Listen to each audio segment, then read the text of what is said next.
తెలంగాణ రాష్ట్రం నుంచి సోనియా గాంధీ గారు పోటీ చెయ్యాలని ఏకగ్రీవ తీర్మానం చేసి పంపించినాం. మీరు దానికి ఖమ్మం తోడు చేస్తారు. అది మరి మీరే చెప్పాలి, మీకు ఎక్కడి నుంచే సమాచారం వచ్చిందో. ఇప్పటి కూడా మా తీర్మానానికి మేము కట్టుబడి ఉన్నాం. ఇప్పటి సమావేశంలో కూడా మేము అందరం చర్చించుకున్నాం.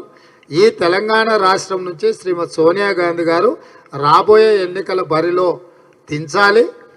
మా భట్టి విక్రమార్క గారు స్పష్టంగా తెలంగాణ సమాజానికి విజ్ఞప్తి చేసాడు. సోనియా గాంధీ గారు నామినేషన్ వేస్తే ఏకగ్రీవంగా ఎన్నుకుంటేనే తెలంగాణ ప్రజలకు ఇక్కడ ఉండే పార్టీలు గౌరవం ఇచ్చినట్టు. సోనియా గాంధీ గారు నామినేషన్ వేసిన తర్వాత వారి మీద తెలంగాణ బిడ్డలు ఎవ్వరూ పోటీ చేస్తారని మేము అనుకోవడం లేదు. మనమందరం మీరందరూ కూడా సోనియా గాంధీ గారి ఏకగ్రీవ ఎన్నికకు సహకరించాల్సిందిగా మీకు కూడా విజ్ఞప్తి చేస్తున్నాం.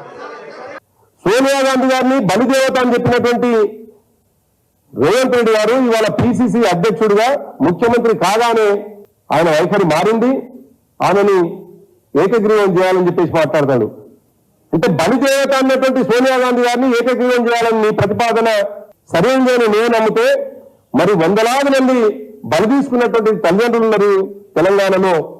తమతో కాల్చుకొని చనిపోయినటువంటి శ్రీకాంతాచారి తల్లి శంకరమ్మ హుజూర్నగర్ లో నిలబడితే, ఇవాళ పిసిసి అధ్యక్షుడు హోదాలో ఉన్నటువంటి రేవంత్ రెడ్డి గారు, ఆనాడు పిసిసి అధ్యక్షుడిగా హోదాలో ఉన్నటువంటి ఉత్తమ్ కుమార్ రెడ్డి గారు అందరం కూడా మేము అప్పీల్ చేస్తే శంకరమ్మ